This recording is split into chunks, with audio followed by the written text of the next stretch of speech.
Supergirl number 10. Steve Orlando writing, Brian Ching on art. We're in the Phantom Zone, of course, and Zadu sort of enacts his plan. He pretends to be like a ship captain to them, but he's basically just, he captures them. They're all imprisoned because Supergirl's not got her powers. Her yellow sun powers are all fading because she's in the Phantom Zone, and they basically have to plot and try and get out. Zadu's kind of got his plans. He's got Sai from the Batgirl annual, who is the key to getting out. She can possibly open the zone and get back to Earth, which is why he wants her, and it's why the team. I mean, obviously they want to save her anyway because they're heroes, but it's why she's also integral to that part of the plan as well. And yeah, they eventually break out. There's some fun Batgirl, Supergirl banter, mainly some stuff with sort of their opposing ideas of how they handle things, where Supergirl sort of dives in head first, punching things. Batgirl, of course, is more of a strategist, and that comes up where Batgirl kind of maybe imparts a couple of lessons on her, and Supergirl maybe learns from that a little bit along the way. Of course, by the end of the issue, Supergirl decides to jump in head first anyway, because sometimes that's the only option. And now they have to fight a giant dragon.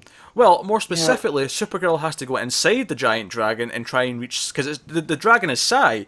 Sai's basically, her powers erupted into a giant dragon. It actually confused me a little bit, because you turn the page and then all of a sudden it's just a giant dragon and there's rubble everywhere. And I'm glad the first line of dialogue was, oh crap, she's destroyed the entire building. It's my god, she's a dragon. She split this whole city apart. Yeah, it was kind of the weird, because I feel like you needed to do that just in the art to make it clear. You'd have had to have had more transitional panels of like her gradually destroying the building, but it worked well enough. Like they knew they needed the line, so they put the line in to cover it. So that's fair. I do think that leads to kind of one of my criticisms of the issues. I like Ching a lot. I think he's been really good on Supergirl. I'm not sure he handles this Phantom Zone otherworldly stuff as well, though. Right. Like when it's set in the real world, the high school stuff, facial expressions are so great. That bit where she winks. I think the faces are great. I think he does a really good Batgirl. My favorite panel is probably that double punch panel where it's like both of them. It's like the POV from the villain, and they're both going to punch him, and they're both got smirks on their face. That's pretty good. I see what you're saying though about the zone. That stuff's not working for me here.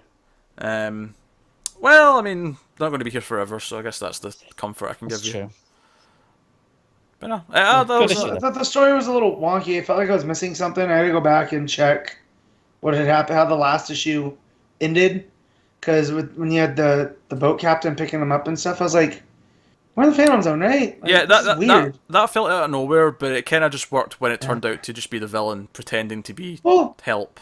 Yeah, it was way off, and the honestly, heavy sci-fi of it are just like, eh. I think my only problem with that is it just did kind of feel like this idea of nowhere, that there's this ship of people on a ship that's made out of the one type of metal that can exist in the zone. It felt like a really weird high concept thing. But then it quickly just turned out to be a ruse, and then it was like, okay, well, we can get on with the plot now, it's fine. It just felt like such a weird idea to throw out there, out of nowhere.